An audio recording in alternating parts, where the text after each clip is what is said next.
commence les vlogs.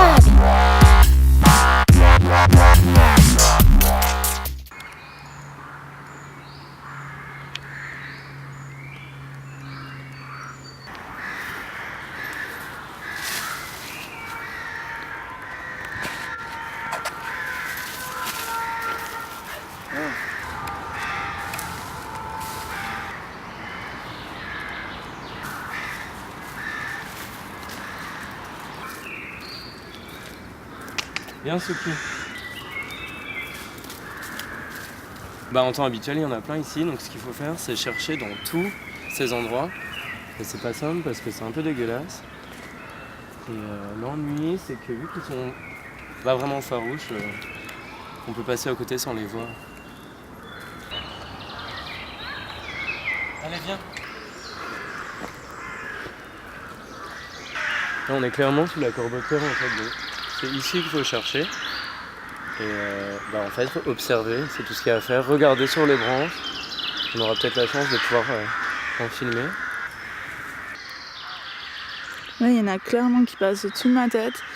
Je les vois voler, mais ils sont au-dessus du tapis de feuilles. Et c'est des adultes, donc ils descendront pas.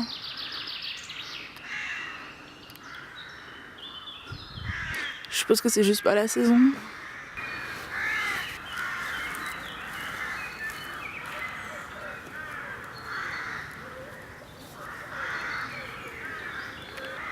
Je sais pas comment t'expliquer. Faudrait que je te donne des exemples, mais en vivant, en tout cas au jour le jour avec un corbeau, tu te rends compte que c'est très loin d'être con. Ils font des trucs, tu te dis mais merde, ça sort d'où? Et même ton chien il le fait pas, tu vois. C'est des animaux en plus, des oiseaux qui sont très proches de l'homme. Donc j'ai récupéré plusieurs corbeaux, dont un qui n'était même pas un corbeau mais une corneille, avec qui j'ai créé des liens affectifs très très très très forts, étant donné que d'une je lui ai sauvé la vie, de deux elle m'a apporté quelque chose mais d'énorme au jour le jour que je pourrais même pas expliquer, je pourrais tenter. Faut le vivre pour le comprendre. Et la proximité des corbeaux, donc le fait d'en avoir élevé à la main jusqu'à ce qu'ils soient à l'âge adulte et qu'ils apprennent à voler et à se débrouiller par eux-mêmes, m'a fait les connaître énormément, leurs réactions, leur mode de fonctionnement. En dehors de ça, je me suis documenté énormément forcément à côté, puisque c'est pas ma passion principale, mais bon, c'est quand même quelque chose de prenant et qui me tient vraiment à cœur. Je me suis documenté sur le net, dans des bouquins. Donc grâce à ça, cette proximité, toute cette documentation, je peux dire aujourd'hui que oui, j'en sais pas mal sur le sujet. Ça tourne. J'ai toujours envie de dormir. Du coup, pose-moi une question pour me lancer. Comment ça se passait donc au quotidien de vivre avec une corneille? Je pourrais te raconter 1 milliard d'anecdotes, je vais faire l'impasse parce qu'il y en a eu beaucoup. Au quotidien, c'est-à-dire qu'au départ, vu que c'était un poussin, elle passait le plus clair de son temps à dormir, donc je l'avais installée si tu veux dans une petite cage. Et tous les matins, je lui donnais la béquille à la main. Elle avait une hanche brisée, donc je lui ai fait une attelle. Elle pouvait vraiment rien faire, hein. C'est pour ça qu'elle était installée dans une petite cage justement. Un de ces 4 matins, j'ai ouvert la cage, elle s'est mise droite sur ses 2 pattes, alors que le vétérinaire m'avait dit oui, de toute façon, il n'y a aucun espoir. Elle ne se servira plus jamais de sa patte. Donc bon, j'ai un peu halluciné sur le coup, je fais trop bien, je suis plutôt doué au final. J'ai enlevé son attelle, à partir de ce moment-là, elle n'a plus eu aucun problème. Et quand elle a commencé vraiment à grandir, à être juvénile on va dire, on lui a construit une grande volière pour la nuit, parce qu'elle vivait en semi-liberté, c'est-à-dire que la nuit, justement, je l'enfermais dans sa volière pour éviter qu'elle se fasse bouffer. Toute la journée, je passais mon temps avec elle dans le jardin, elle picorait partout, elle commençait à apprendre à voler, donc c'était une période très très intéressante, parce que c'est là où tu vois toute l'énergie qu'ils peuvent mettre à essayer d'apprendre à voler. Et une fois qu'ils y arrivent, alors là, ils pètent carrément un câble, ils s'arrêtent plus, ils tournent dans tous les sens. Et tu vois le plaisir qu'un oiseau peut avoir à voler. Nous, on se dit toujours, on aimerait bien pouvoir, comme les oiseaux justement, se balader partout dans le ciel. Et on voit, en vivant au jour le jour, que vraiment ils éprouvent un plaisir pas possible, parce que dès qu'ils savent voler, alors ils tournent dans tous les sens. Ils te font la fête, ils tournent autour de toi, ils se perchent sur n'importe quoi, ils s'envolent en pétant des câbles pour aucune raison. Je te dis, tous les matins, j'allais, j'ouvrais sa volière, elle pétait son câble, Elle revenait sur mon épaule, je la nourrissais un peu. Et là, j'ai juste eu à lui apprendre un peu, pas à chasser, mais à chercher des vers, enfin tout ce dont son alimentation future serait faite. Et puis elle a fini par se débrouiller toute seule. Et là, j'avais plus rien à faire, juste profiter du fait d'avoir justement la chance de pouvoir côtoyer un animal sauvage d'aussi près que tu vois, ils te font une confiance mais aveugle. Et je trouve que c'est un cadeau merveilleux parce qu'un animal sauvage qui est censé te craindre, quand vraiment il remet sa propre vie entre tes mains, tu sens la reconnaissance qu'il a. Et ça fait plaisir. Parce que je l'ai sauvée, elle aurait pu en avoir rien à foutre et une fois qu'elle a appris à voler, elle aurait très bien pu se casser. Or non.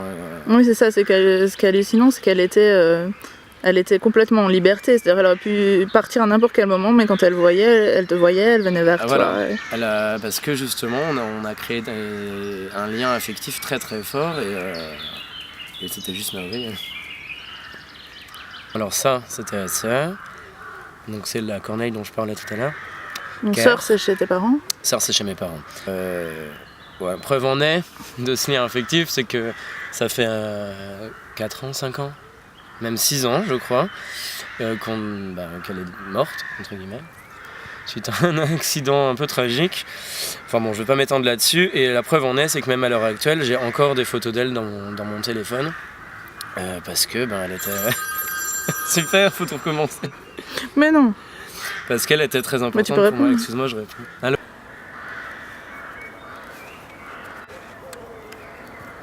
Non, non, bouffe pas les plumes. Ouais, je sais pas si on pourrait les utiliser pour le make-up, les plumes. Mais au moins on aura des vrais, on aura un exemple de ce qu'on recherche, quoi. Oui. Puis bon, c'est toujours intéressant, étant donné qu'on fait des recherches, c'est toujours intéressant d'en avoir ramassé. Ouais, c'est ça. Puis je vois à peu près la longueur qu'il faut, comment ça veut pas pouvoir se placer. Là, ce qui est intéressant, je trouve, c'est le côté armature. Ouais, mais j'aimerais bien que ce soit voyant, quoi. Et genre, je trouve ça plus beau. Parce que le bec va être type crâne, je pensais que je trouve ça plus chouette qu'on voit la partie... J'ai pas tellement envie de les fondre dans la peau, on pourrait le faire, mais je trouverais que ça ferait un peu, tu vois... J'aime bien que ça reste un côté... C'est censé être un personnage plutôt effrayant, enfin... Non, mais j'ai envie de le faire stylisé, pas forcément hyper réaliste. Vu ma tronche, ça serait un peu compliqué pour que ce soit réaliste. Oui, enfin ça reste un homme-oiseau, quoi, ça pourrait jamais être... Mais je voulais pas faire non plus un hybride science-fiction, c'est pas l'idée, c'est juste de faire un truc fantastique et artistique. Ça devrait être faisable. T'expliques pourquoi tu m'as emmené ici ? Alors, pourquoi je t'ai emmené ici ? J'aurais préféré t'emmener dans 1 milliard d'autres endroits, genre à LA ou je sais pas. Mais on est venu ici parce que... tout simplement parce que c'est ici que les corbeaux nichent, se reproduisent. Donc il y a des corbeautières, il doit y en avoir 4 en tout, éparpillés dans tout le parc. Et c'est l'endroit idéal pour d'une les observer, de deux avoir peut-être la chance justement de trouver un poussin qui serait malencontreusement tombé de son nid. Ils se regroupent tous, ils vivent en bande. Et je crois d'ailleurs qu'une bande de corbeaux, on appelle ça un massacre de corbeaux. Faudrait que je vérifie, mais j'ai toujours trouvé ça étonnant comme... Ça fait les oiseaux d'Hitchcock. Oui, voilà, effrayant. Et je trouve que c'est joliment dit. Mais c'est vrai que ça a toujours une connotation super sombre, les corbeaux comme animal. Ça dépend en fait des cultures. La plupart du temps, oui, mais dans certaines cultures, le corbeau porte chance. Dans d'autres, c'est la bête noire. Il apporte la mort. Je reviens sur Ker en parlant de ça. Une Kérès, c'est des Kérès, une Ker. Sont des sortes de harpies dans la mythologie grecque. C'est Victoria qui l'avait nommée comme ça, parce qu'elle écrivait des nouvelles où justement il y avait un corbeau qui s'appelait comme ça. Donc quand j'ai eu ma corneille, elle a absolument voulu qu'on l'appelle comme ça, ça sonnait bien. Et en fait, les Kérès sont les harpies qui viennent dévorer les cadavres sur les champs de bataille, dans la mythologie grecque. Pas très réjouissant, mais ça correspond à l'image du corbeau, et ça s'est fait comme ça, mais voilà, pour la petite info. Ça, quand c'est une passion, évidemment, on a toujours l'œil. Et aussi quand on a un chien, un fin limier comme Suki.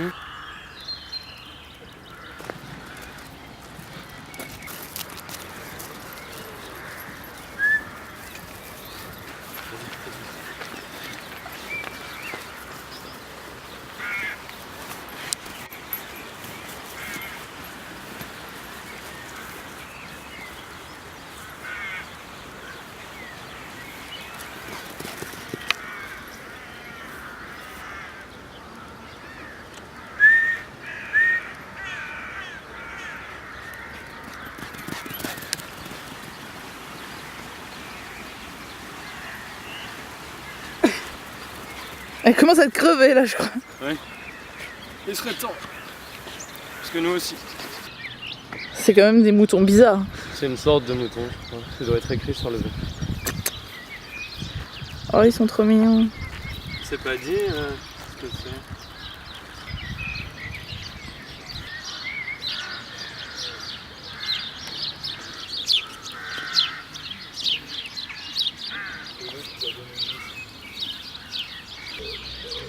Il y a des bébés oies là-bas.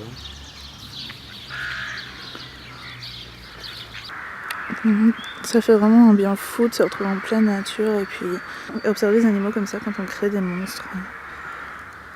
On essaye de faire des créatures, c'est super intéressant.